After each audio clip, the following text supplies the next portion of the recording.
महादेवाच्या जटेतून गंगा वाहायला लागली आणि जीवसृष्टी निर्माण झाली. तो पवित्र ऋतू कोणता असेल?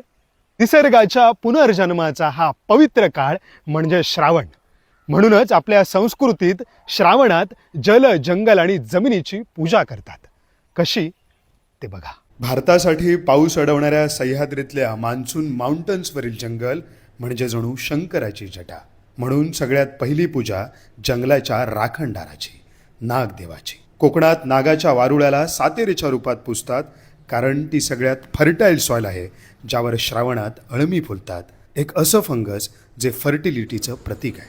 नागपंचमीला हळदीच्या पानातल्या पातोळ्यांचा गोड नैवेद्य दाखवते. दुसरी पूजा पाण्याची, समुद्राची. श्रावणात समुद्री जीवांच्या प्रजनन काळात नदी डोंगरातून नैसर्गिक खाद्य घेऊन आली आहे.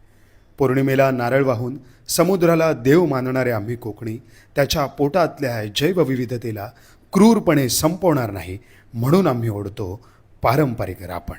तिसरी पूजा मातीची. नदीच्या रूपात पार्वती सुपीक गाळ माती घेऊन आली आहे. ज्या मातीत आम्ही अन्न पिकवतो ना, तीच घरात गणपतीच्या रूपात पुजायची. देवराईसारख्या पवित्र जंगलातून श्रावण भाद्रपदात फुललेला मेडिसिनल सीझनल फ्लोरा लाकडी माटीवरती लावून सजवायचा आणि लाडक्या बाप्पाला रानभाज्यांचा नैवेद्य द्यायचा. आपल्या पूर्वजांनी निसर्गातला देव पूजायला शिकवला, आपल्याला मात्र तो जपता यायला हवा.